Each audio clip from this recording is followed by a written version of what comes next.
सध्या आपण पाहतो म्हटलं तर ग्रामीण भागामध्ये पीक विम्याचा खूप मोठा प्रश्न आहे. बरोबर आहे. खताचे भाव वाढलेले आहे, पाईपाचे रेट वाढलेले आहे, सगळेच रेट वाढले. पीक विमा अजून जमा झाला नाही. ग्रामीण भागात काय परिस्थिती नेमकी? म्हणजे शेतकऱ्याच्या बाबतीत रासायनिक खताचे भाव वाढले, हो शेतीवर फवाऱ्याच्या औषधाचे भाव वाढले आणि शेतीशी संबंधित सगळ्याच वस्तूचे भाव वाढले.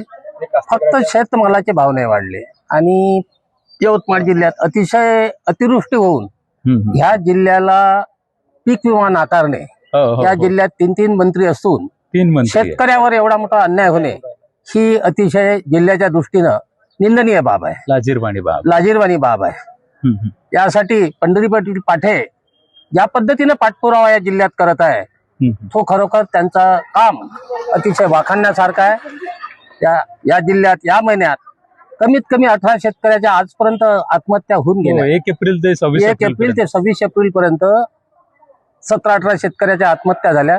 तरी या जिल्ह्यावर शासनाचं दुर्लक्ष आहे, ही अतिशय दुर्भाग्याची बाब आहे. खरंच मला एवढं वाईट वाटते की लोक बोलत नाहीत.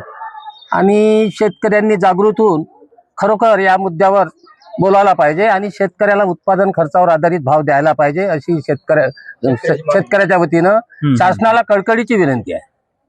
लक्षात घ्या, 18 शेतकरी आत्महत्या झाल्या, त्याच्यामध्ये असे अनेक लोक आहेत की जे लँडलेस लेबर आहेत, ज्यांच्याकडे जमिनी नाही आहेत, स्वतःच हे काम करतात आणि ते स्वतः मक्त्यानं जमिनी करतात, पण त्यांची सरकारी दप्तरी आत्महत्येची नोंद होत नाही. अशा कितीतरी आत्महत्या आहेत.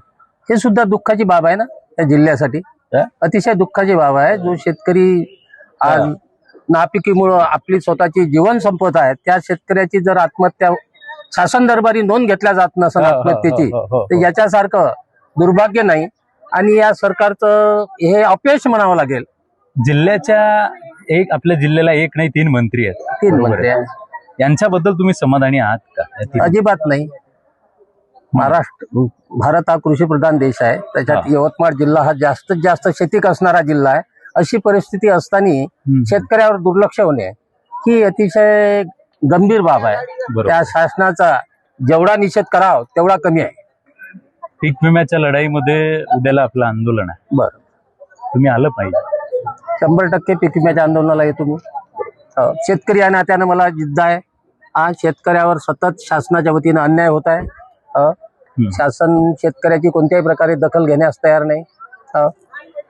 आणि आपल्या जिल्ह्याचं एवढं मोठं दुर्भाग्य आहे का 3 मंत्री या जिल्ह्यात असून या जिल्ह्यात एवढी अतिवृष्टी होऊन शेतकऱ्याला विम्याचे पैसे न भेटणे, अपवाद म्हणून यवतमाळ जिल्हा विम्यातून वगळणे म्हणजे ही एक प्रकारची या जिल्ह्याची शोकांतिकाच आहे.